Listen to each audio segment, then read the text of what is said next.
once like you build the habit of going to the gym and everything, I feel like that does actually turn over to dieting and whatnot. Because like for me, for example, very big thing that I was struggling with, especially the first couple months of working out, was that when I would always be nauseous, either going into the gym or like halfway through my workout. So I'm like thinking and processing while working out. It's like, okay, why am I feeling nauseous? What could I attribute it to? Was it something that I ate the today or the day before? And so I was like more like breaking that stuff down and finally able to isolate it. It's like a bad diet habit that I figured out was eating late. Eating late was the primary cause of why I would wake up with such bad stomach aches, nausea, and everything, and why it was so difficult for me to be able to like get a good workout in, especially when I was getting up at 5:30 in the morning to work out. And so I was like, okay, I found this issue in my diet that is attributing to this issue in the gym. So if I go ahead and stop eating at like 8 p.m. on, then it cuts out that issue entirely and then it improves my gym time. And then like I've noticed my body's becoming, especially after workout, my body is craving more of that chicken salad, more of those high healthy proteins, more of salads or like some fruits and veggies and everything like that. And I feel like that diet improvement will come naturally with the exercising, because like now if I eat any type of grease, it'll fuck me up. So it's like my body is Yeah. telling me I need healthy stuff. Hmm. And it's like one of those things that if you've been eating McDonald's for a year, your body's probably just adapted to the bad portions of the diet, right? So Hmm. that might be an argument that someone makes, like, well, I eat grease all the time and I don't have a messed up stomach. And it's like, well, yeah, you've been eating it all the time and your body adapted. And that's why you see one of the biggest issues for bodybuilders is whenever they come off the diet and they go back to eating normal again, their stomach's super sensitive, but it's because they've been doing a 3 or 4 month prep trying to Hmm. lose weight. So they're only eating like chicken and salad and veggies and stuff like that. And it's like super clean.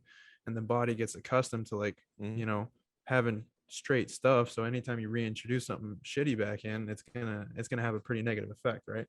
Yeah. Um, but yeah, I lost my thought. No worries. I was gonna use it Go ahead. vegetarians an example, because like Uh-huh. vegans, if they just all of a sudden have meat like 6 7 months later, then Mm-hmm. that'll really mess them up. Oh yeah, no, and that's one of the amazing things about the human body is that it can consume all these things, right? Hmm. And that's why I think that like in that same video, I kind of say, if the vegetarian diet works for you or the keto diet does work for you and you feel good and you're losing weight and you can do it for an extended amount of time without having some type of anxiety or stress over it, then you should continue. But Right. humans live in different parts of the world. I was going to say country, much bigger than the country. Um, but the carnivores will bring up the case of the native Alaskans that lived way north, where there is no plants at all, and all Mhm. they can hunt are seals and like whales and stuff, and they're eating that. It's only protein and fat. Versus someone who lives in a more tropical area, maybe they can have a greater portion of their diet from veggies, or maybe strictly on veggies.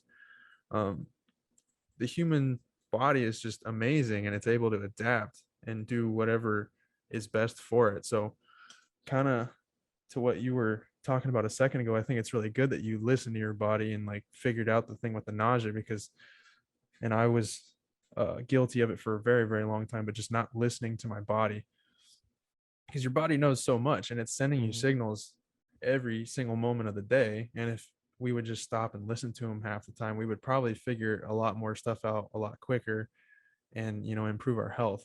Yeah. Because like I don't know, I'm on the nicotine right now, so I do smoke vape a little bit.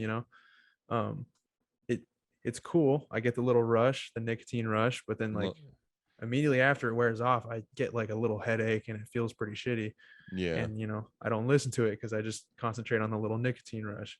And then like with the food, you eat the burger, you eat the pizza, and that little dopamine spike, it feels good, it's fun. And then afterwards you feel like shit, but you just don't remember that shitty part, you remember the good part, and then Yeah. you get addicted to it. So it's probably one of the most useful but one most difficult acquired skills that I've gotten is like being able to read my body. and listen to the signals that it's sending me and translate them into, actions and stuff like that. But yeah. Yeah, no, it was definitely a difficult thing for me to get used to, and that's what I'm still in the learning process of, like with cardio and running. So Hmm. like I have a common issue with running that I'll just get too dehydrated that like halfway through the run or already be tired like at the start of the run. So I'll look at like I looked up, like saying, for example, like with some runners, they'll drink a full bottle of water about hour or 2 hours before the run, and then like 15 minutes before the run itself, they'll drink like half a bottle, but in increments until the run, and Uh-huh. that'll help knock out dehydration entirely. And so, like I started doing that, and I noticed that I wasn't getting so tired and so fatigued and so dehydrated so quickly while running. Hmm. And then also simultaneously, like I would be just I was noticing too that the way I was running, my form, how I was planting my feet and going through the motions was also affecting just like my overall attitude and like Definitely. my how I felt in the motion of it. But once I just like put a little more pep in my step and like start adjust my form, just being very self-conscious throughout the entire time with not just my diet, but just like how my body reacts to the exercise has been what's really helped a lot with kind of like listening to the body. Hmm.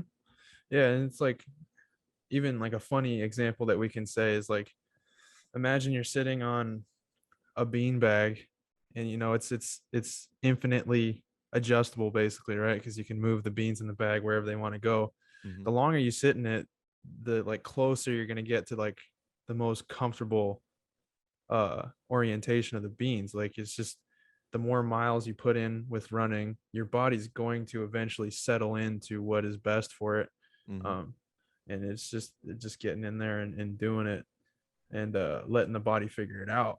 Because, like, if you're sitting on the bean bag and it's a little bit cockeye, like, you're going to get a little bit of discomfort in your back or whatever, so you're going to Yeah. adjust, and like eventually you're just going to get to a point where you feel zero discomfort. Same thing with running, same thing with lifting. And yeah, it's just stuff like that. The body's trying to tell us stuff all the time, and it's like we ignore it pretty often. But Yeah. uh yeah, I think that's kind of in part due to some of the stuff that we've already talked about, just, being influenced all the time, being sold on things all the time. Like, we ignore what we think is right or what we feel is right for something that Public we pressure see. too. Yeah. So Yeah. it's very It's unfortunate.